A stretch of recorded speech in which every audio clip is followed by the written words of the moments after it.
Inaasikaso na ng Pilipinas at Indonesia ang pag-uwi sa bansa ng Pinay death row convict na si Mary Jane Veloso bago magpasko. Pero hanggang ngayon ay wala pang eksaktong petsa kung kailan ito magaganap.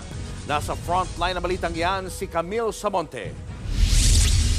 Formal nang nilagdaan ng Indonesia at Pilipinas ang practical agreement para sa paglipat ng kulungan ni Mary Jane Veloso mula Indonesia papunta dito sa bansa. Hindi idinetalye ng Department of Justice ang laman ng kasunduan, pero tiyak na mapupunta na raw sa Pilipinas ang legal custody kay Veloso.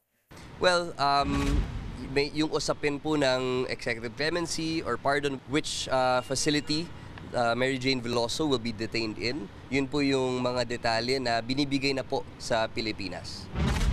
Wala pa ring eksaktong petsa kung kailan iuuwi ng bansa si Veloso. Pero umaasa ang gobyerno na maibiyahe siya bago magpasko. Sana po matupad yun. Magandang Christmas gift ho sa atin yun, no? Because we had just saved a Filipino life from death row. Sa ngayon, wala pang pinal na desisyon kung saan ikukulong si Veloso. Pero isa sa posibleng paglipatan sa kanya ang Women's Correctional sa Mandaluyong, kung saan din nakakulong ang isa sa mga recruiter niya.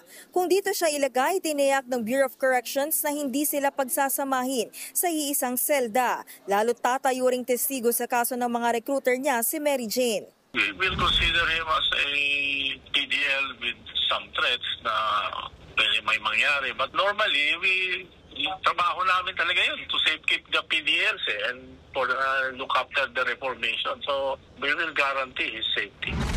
Taong 2010 pa naaresto si Veloso sa Indonesia matapos mahulihan ng droga sa kanyang maleta. Ngayon, pauuwiin na siya, muling nanawagan kay Pangulong Bongbong Marcos ang kanyang pamilya para makalaya na siya at hindi na makulong pa. Kulang na 15 years na nagdusa siya na walang kasalanan. Sana, tama naman na po sana yun.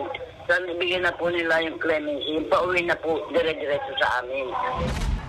Nagbabalita mula sa Frontline, Camille Samonte, News 5. Mga kapatid, Julius Babaw po. Iba na ang may alam at may pakialam sa panahon ngayon. Para sa Frontline ng mga balita, mag-follow at mag-subscribe sa social media pages ng News 5.